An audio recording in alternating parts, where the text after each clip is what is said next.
My name is Josephine Lang, and I'd like to talk a little bit about some strategies for healing our grief. Suffering, of course, we know is inevitable, but how long we stay in that suffering is up to us. We can have various tools that we can use to help us move beyond our suffering into a more normal state of mind.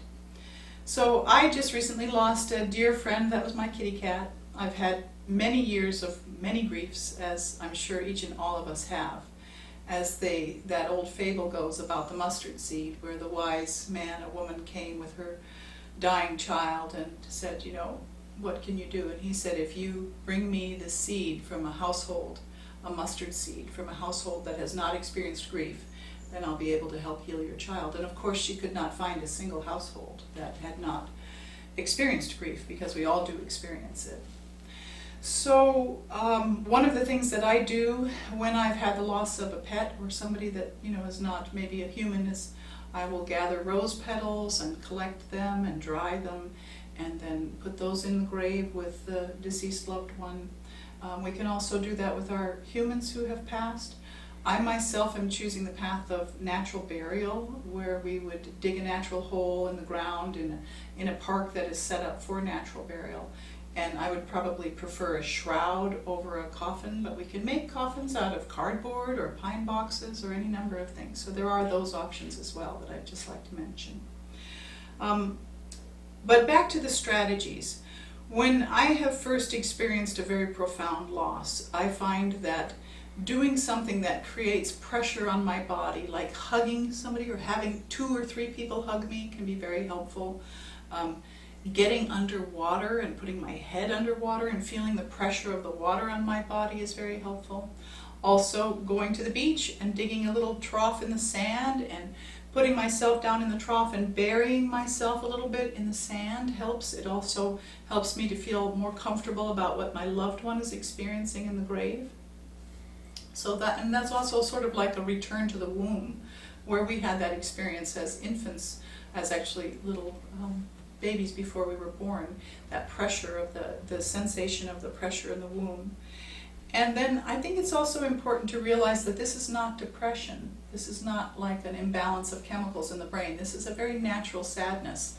So I don't actually recommend medications, because I think that we need to feel our sadness. We need to feel our emotions. It's a good idea to let ourselves be sad from time to time. When my mother passed away, my father went into alcoholism for a while. That can be a strategy that some people choose, but of course it carries so much more difficulties than just the grief itself. So my grandmother pleaded with him nearly every day to let go of that habit, and he finally did, and he found his way back into joy again. So I don't recommend using that kind of a tool either, because it does delay our feelings, our need to just really go into the grief and feel it, because we do need to do that. We need to cry, we need to shed our tears. And then as well, sometimes a little diversion is a good idea, like spending time with people or not spending time with people, depending on what your perspective is. I have one friend who lost her son, and she found that driving in the car alone was just more than she could bear. So she would take the bus, and now she takes the bus all the time. And that was a great way for her to cope with her grief. Another friend of mine creates. She gets out the paints and the sculpting materials, and she creates when she's grieving. For myself, I dig. I like to go out into the garden and dig. I'm a horticulturalist, and so digging holes for plants to plant, or if I've got some project I'm going to move a part of a patio or something, I'll go out there and dig. So help yourself to find whatever it is that you need for your grief, to help yourself to process that experience and to move through it. And I wish you all blessings and great peace of mind, and may your heart open once again to joy after you've come through what you need to do to allow yourself to grieve and to feel sad. Thank you so much for listening, and check out my website if you get a chance. It's stepintomagic.com. Bye for now.